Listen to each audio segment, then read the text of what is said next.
Pinag-usapan lang natin nung nakaraang araw yung update sa nagaganap ngayon na unti-unting pagbabago at binanggit ko na rin sa inyo nung nakaraang vlog natin na hihintayin natin yung mga specifics ng mga pagbabago ngayon sa immigration process or system at ilan nga sa tinatarget ngayon ng Government of Canada na binanggit na rin natin is the Temporary Foreign Workers Pathway or Program na talagang pinagtuunan talaga ng pansin sa mga ilang pagbabago at syempre yung labor market impact assessment na nauna nang nagbigay ng mga ilang pagbabago ang gobyerno ng Canada at may mga pagbabago doon sa mga pagbabago. Ibig sabihin, nadagdagan yung mga pagbabago yan na yon na mas specific na yung mga changes o yung pagbabago nga, no? So, yun ang ating pag-uusapan upang nang sa ganun ay lagi kayong updated doon sa ilang mga pagbabago at syempre ay malaman ninyo kung ano yung mahalagang pagbabago nito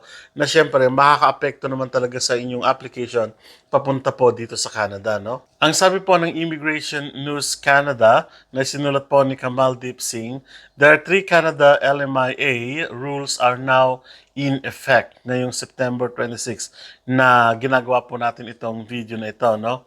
Sabi po dito, today, new Canada LMIA or Labor Market Impact Assessment rules come into effect, marking a major shift into the Temporary Foreign Workers Program. These changes were originally announced on August 26, 2024 with an effective date today, September 26. This move targets metropolitan areas with unemployment rates of 6% or higher, aiming to prioritize Canadian workers and curb over-reliance on foreign labor. Kung hindi pa ako nagkakamali, noong mga nakararaang buwan din ay binanggit ko na rin sa inyo na isa sa mga focus talaga nila, darating yung panahon that they will rely on the permanent resident na nandito na, yung mga temporary foreign workers na nandito na, and of course, the Canadian citizens, of course, na nandito na. So, ibig sabihin, medyo pagtutuunan nila yun ng pansin, yung pagpapalakas doon sa labor force o labor market ng nandito na sa Canada. Ibig sabihin po nito na darating yung panahon na talagang medyo magfo-focus, magdi-drift ng konti, mag-shift ng konti doon sa pagpapatibay naman ng labor force ng Canada mismo. Kasi ang sinasabi nila, marami daw hindi nakapapasok o marami daw mga hindi nakakapaghanap ng trabaho because of Temporary Foreign Workers Program na talaga namang napakaraming inimbitahan para magtrabaho dito. So, yun ang target nila ngayon na kumbaga Canadian first and then syempre permanent resident first at yung mga nandito na muna ang bibigyan ng trabaho at para na sa ganun ay mag-focus muna sila sa loob instead na mag-rely doon sa temporary foreign workers o sa mga foreign laborer na kung tawagin natin. Ngayon, nangangahulugan ba na totally stop na ang temporary foreign workers? Hindi naman po sinasabi doon na kailangang i-stop na ang temporary foreign workers program. So there are key changes to temporary foreign worker program now in effect. Effective ngayon pong date ngayon na September 26, 2024. So effective today, ang sabi po nila, the following changes have been made to the temporary foreign workers program. So una po, sabi dito, suspension of LMIAs in high unemployment areas. The government will no longer process under the low wage stream in census metropolitan areas with unemployment rates of 6% or higher. However, exemptions will be made for critical sectors including primary agriculture, food processing, fish processing, construction, and healthcare. So again, malinaw po ang sinabi doon, hindi naman lahat. The temporary foreign workers under doon sa tinatawag nating 6%. Alam niyo na po yan. Alam niyo na yung mga balita dyan, ano? Na kapag may 6% or higher, yung unemployment ng isang lugar, hindi po muna tatanggap. Ibig sabihin, mapopersa ang mga employer na maghanap ng mga workers na nandito sa lugar ng mga ito na may 6% yung unemployment o kaya naman higher. Halimbawa, dito sa Regina, hindi natin alam, tignan nyo po doon, hindi ko nababanggitin kasi napakaraming mga cities na pumasok doon sa ganun. Maraming nagsasabi ng mga employer na sinasabi nila na kung papasok kami dito at wala naman nag-a-apply sa amin, paano naman yung sector namin, paano naman yung industry namin. So, yun naman yung problema doon. Kahit na gustuhin kuminsan ng mga ibang employer na maghanap ng trabaho, o ng mga labor force o labor rare dito sa lugar ng mga binanggit na ng mga nakaraan na nagfo-fall doon sa 6% na may unemployment or higher, kung ayaw nga naman nila magtrabaho, kung ayaw naman nilang pumasok doon sa ganitong industriya, sa ganung industriya. So, hindi natin alam, ano? But sabi doon, may exemption naman yung inyong mga application, ano? Kung kayo ay nasa fish, nasa healthcare, and so on and so forth, exempted naman po yan. Kahit na pumasok doon sa tinatawag nating 6%, mag-a-apply, pwede pa rin sila mag-apply ng LMIA. Hindi pa rin nila sususpindihin yan. Bagkus ay tutulungan pa nila. Pero nangangahulugan ba ito na pasok na lang tayo ng pasok? So tignan nyo po mabuti yung exemption. Ano? Total, naibigay naman na po natin ng mga nakararaan. Sabi ko nga, tignan nyo po yung mga link ng mga may lugar na mayroong 6% and higher na mga unemployment rate. So, tignan nyo pong mabuti yon sa inyong application bago po kayo mag-proceed sa inyong application. Ano? So, again, this is a suspension of the LMIA. So, napakahalaga nito. No? Kasi ang isang establishment ay hindi makahire ng temporary foreign workers without the LMIA. Sabi natin, unless papasok doon sa exemptions, ano? Pero kung hindi pasok sa exemptions, wala tayong magagawa. It's the government who decides, no? Next one is the 10% cap on foreign workers. Employers can now hire only 10% of their total workforce through the temporary foreign worker program, no, down from the previous 20% cap. Exceptions to this cap will apply to essential industries like agriculture, food processing, construction, and healthcare. Isa pa sa mga dapat nating tandaan, yung tinatawag nating 10% cap doon sa temporary foreign workers, no?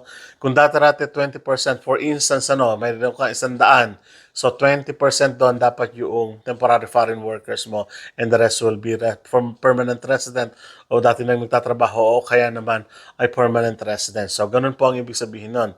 Pero, mas binawasan pa nila. So, ibig sabihin, from 20% ngayon, halimbawa, 100 yung tauhan mo, 10 na lang yung makukuha mong temporary foreign workers, unlike yung mga nakararaan. So, ganun po ang ibig sabihin nun. Ano? Kaya yung mga employer ngayon, medyo nababahala sila dahil nga sa liit ng porsyento na ibinibigay sa kanila, inaalat, para ma-issuean sila ng LMIA. Halimbawa po, yung isang restaurant dito, ng mga nakararaan, kukwentahin nyo muna yung tauhan niya. Ilan na ba yung permanent resident ko na tauhan ko dito? Ilan ba yung citizen ko? Ilan ba ganito? Bibilangin po yun, ano? And then, i-translate ito into percentage at kung papasok doon sa percentage na yun, kukuha sila ng foreign workers o ng foreign or temporary foreign worker o ng laborer from other countries. Pero kung halimbawa hindi pumasok, hindi sila po pwedeng kumuha. Ganun po ang ibig sabihin nun. Ano? No, so nangangahulugan yung 10%, yung dating 20% ng nakala nila balit na, ginagawa na lang po itong ngayong 10%. So, ganun na po kababa yung percentage ng pagkuha ng mga temporary foreign workers mula sa ibang bansa. So, ganun po kasi yung pagkwenta, no?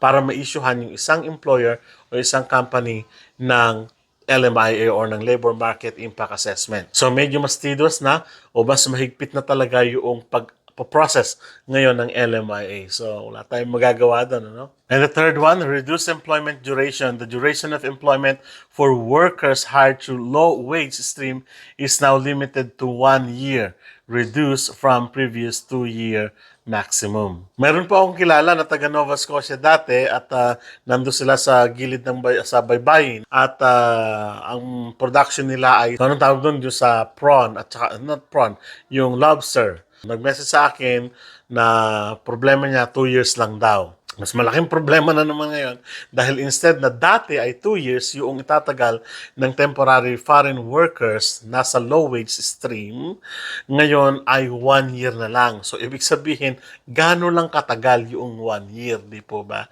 Na may bibigyan ng permit na makapagtrabaho dito sa Canada. So, napakaliit ng tsansa. So, again, para ma-force yung mga employer na makapag-hire sa mga dati nang nandito. Again, permanent resident at citizen at dati ng worker dito sa Canada.